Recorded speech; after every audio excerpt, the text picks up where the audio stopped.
This podcast is sponsored by Joy Greenberg, independent wellness advocate for doTERRA products. Allison, how often would you say that we are coughed and sneezed on in classrooms? Oh gosh, a lot. Happened to me just the other day. Right in my face. Oh gosh, you needed On Guard. I really did. Tell them why. On Guard can be used year-round. However, during fall and winter, use it more often because it supports our immune systems. As luck would have it, I actually do use it every day. Oh, that's good for you. Yeah. You must and have look, a healthy... I'm sounding healthy, even though the child sneezed on me. Okay, just saying. Listeners of this podcast who sign up for a no-obligation wholesale account through Joy will receive a free beginner's kit of lemon, lavender, and peppermint, along with a list of 101 uses. But remember, you have to sign up through Joy because she's our sponsor. Tell them how to do it, Allison. Go to howpreschoolteachersdoit.com and click on sponsor offers and follow the instructions. Right. And now we're going to get to our episode. Welcome to How Preschool Teachers Do It. This is Allison Kentos. I am an early childhood educator. And this is Cindy Tarabush. I am an early childhood consultant. This podcast is for parents and early childhood professionals. Let our experience and research-based knowledge become your guide. Hello, it's Cindy at the controls again, which is why I always start the episodes. And here we are. Hi, Allison. Hi. Today we're going to talk about something that was requested, actually. We receive email requests sometimes, and this was one of them. Allison, why don't you go ahead and introduce the topic, since I tend to do that because I'm sitting at the controls and there's no other reason. I know. Go ahead. So the topic is calling a punishment a different name, such as like calling timeout the thinking chair or the peace place or whatever. The peace but place. It's still, yeah, but it's still timeout. The peace place reminds me of the bridge by Niagara Falls. Oh, why is it called that? There's a I've peace been bridge. up there. There's a peace bridge, but I digress. So people are calling this spot in their room thinking chair. Yeah. Quiet the thinking corner. Quiet corner. Yeah. Calm down seat. Yeah. I think another one's like the safe place maybe or something like that. Well, it's not so safe if you're being punished there. Correct, which is why it makes no sense. But I think you're still doing this. You're still doing timeout. You're just calling it something fancier or something more positive, but you're still doing the same thing. Calling it something else doesn't change the fact that what you've done is given a child a timeout.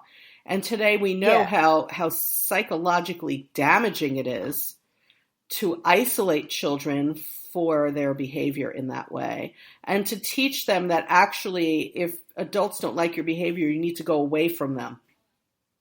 Right. Which seems opposite of what you would want, right? Like if a child's in trouble or having difficulties, I would rather they come to me. Well, yeah, because what we've learned is that when you take a 3, 4, 5, 6-year-old child and you send them away from you to be isolated when they know you're upset with them, when they are 15, 16, and 17 years old, let's say, and their friends have done something they think will upset you, they don't go to you because you taught them that when they were 3, 4, and 5 years old by sending them away from you.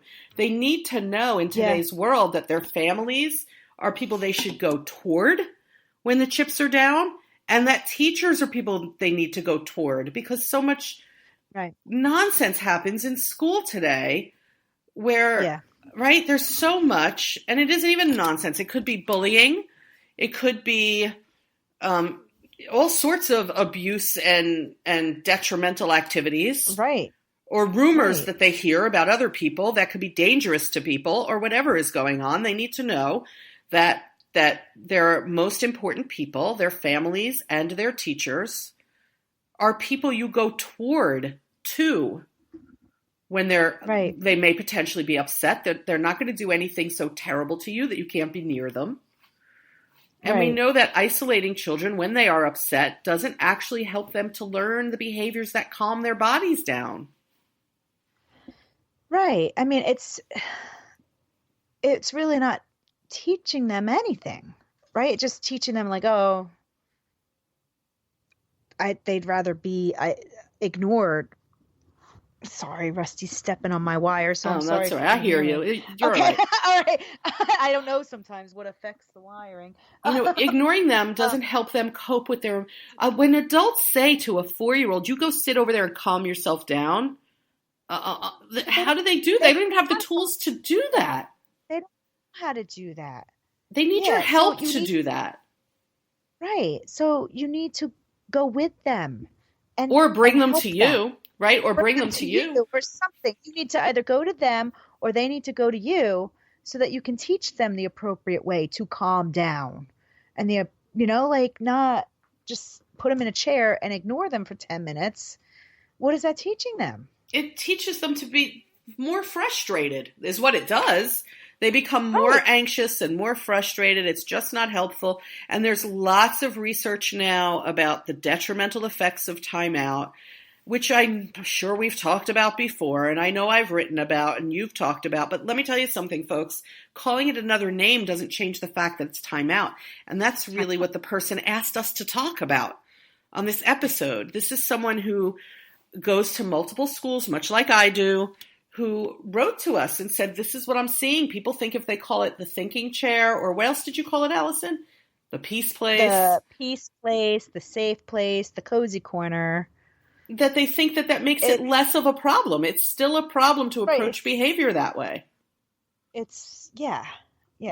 And I want to say something about the cozy corner. The cozy corner is something that actually is required to have in classrooms by a measure of best practice for the environment called the Early Childhood Environmental Rating Scale, better known to those of us in early childhood as ECHRS, because we love acronyms. ECHRS says that a high-quality classroom has a cozy corner where children can self-select, and that's the key, self-select to sit alone for a few minutes. It enables them to take themselves, self-selected, out of the crowd of the classroom to sit quietly for a minute. This is very helpful to children who are more introverted, because if you are introverted, social interaction tires you out. Yeah. Children in an early childhood setting, in preschools in particular, are never alone. They don't even go to the bathroom without an adult being able to see them.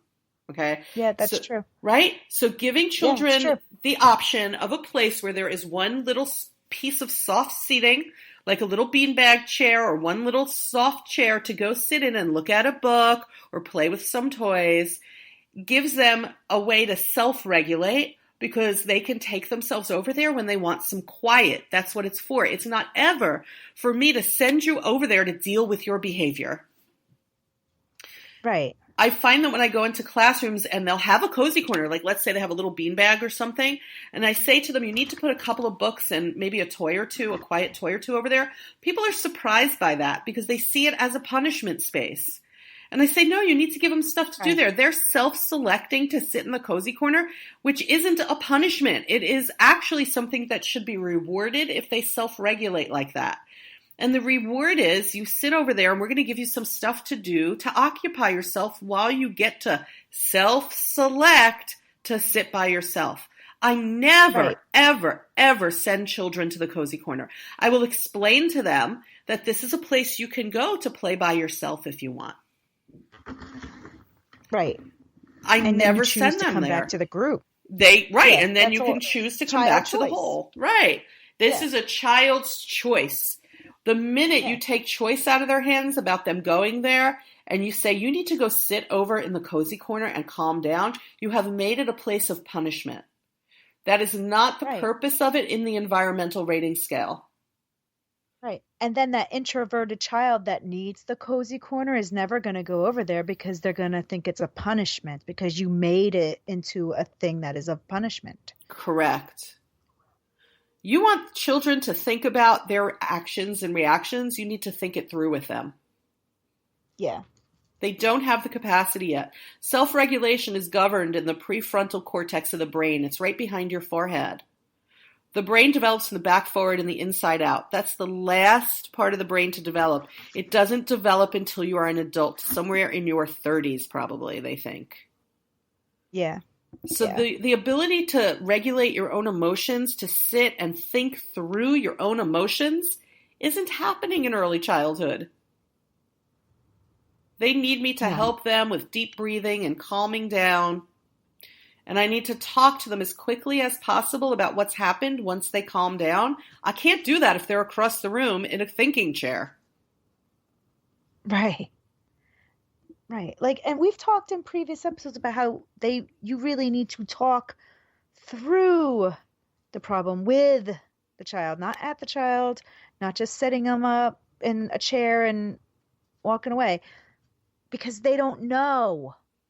They don't know. You need to teach them. Yeah. And they're not getting taught if you just put them in a corner and say, all right, in 2 minutes you can come back. What did that teach him? Didn't teach him anything. You know what was interesting? Before we started to record this episode, Allison and I said to each other, well, what other punishments could we talk about where people have simply changed the name and think it's now not a punishment? And honestly, we couldn't come up with another one other than timeout. Yeah. Which shouldn't be done anymore, which in some places is actually considered corporal punishment. Corporal punishment is usually physical punishment.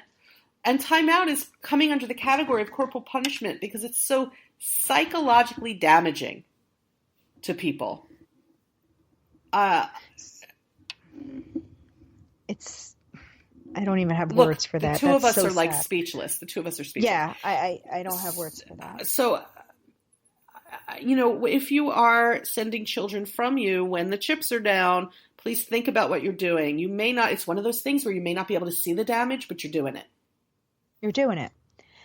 And it's, I talk about relationships all the time on here because I'm big on like child-teacher relationships. And, how are you forming a relationship with that child if you're sending them away? Correct. Correct. We're not. And to form a relationship, I have to be sitting next to you. I have to be with you. Yeah. I need to talk to you. And I can't corrupt what actually is a good thing, which is that self-selected cozy corner that Ecker says you have to have. Right. I shouldn't corrupt that by making it a place you go for your behavior. Yeah. So if you have a home or a classroom and you've got a chair and you're calling it thinking chair and that's where they go to think about their own behavior and ponder their actions, please understand that early childhood learners, which are, by the way, birth through age 8, are not pondering their own actions the way you wish they were. No. You know whose actions kids ponder when you send them to a timeout situation? They don't really ponder their own actions. Whose actions are they thinking about? Everyone else's. Yeah. The adult who sent them there, right? Yeah. They're just sort of lashing out. Yeah. Please, if you have the environmental rating scale required Cozy Corner, use it properly. And if you don't worry about that environmental rating scale where you either work or live, and that's very possible, just please know that sending children to a space like that is detrimental. You've changed the name, but you've not changed the impact, the negative impact of it on them, and you've not changed essentially the message they're getting, which is, in fact, that when things go wrong, don't go to the adults, go away from them. Right. If you're listening to this and you can think of another form of punishment that people have just changed the name of, but are still doing, I would love for you to contact us and let us know, because we literally couldn't come up with any other one. We couldn't, yeah. I would love to hear that. Right? I know there has to be others. There has to be. There has to be, and we literally couldn't come up with one. So go to our website, howpreschoolteachersdoit.com, if you can think of another one, and please fill out the contact form. We do get every contact form and read them, so we would love to know what you come up with. Anything else you wanted to say about this, Allison? Because we're almost done here. Oh, really? Yeah. Other than just no more timeout, no matter what you call it? No. Okay. I don't have anything else. I mean, it's like calling what's that phrase? Like calling a horse No, wait. No, wait. It's a horse by any other name. A horse by any other name is still a horse. It's still a horse. Yeah. It's like that. That's what we're talking about here. Yeah. It's like that. And in fact, when we were contacted, the email said, Cindy, could you please write about this and talk about it on your podcast? So now we've done both. Both, yeah. In response to that, because it's such an important topic, I do have an article on my blog that you can see through my website at helpingkidsachieve.com. Please feel free to go there and read the article so that you can share something in writing with people, but also share this episode. I hope when people are listening to this, they really think about what they're doing and the effect of it. So share, subscribe, give us 5 stars, tell your friends and coworkers, check us out on Facebook, on our Facebook page, which is How Preschool Teachers Do It. Go to our website, howpreschoolteachersdoit.com. What else have we got, Allison? Anything else? You can always check my social media for things.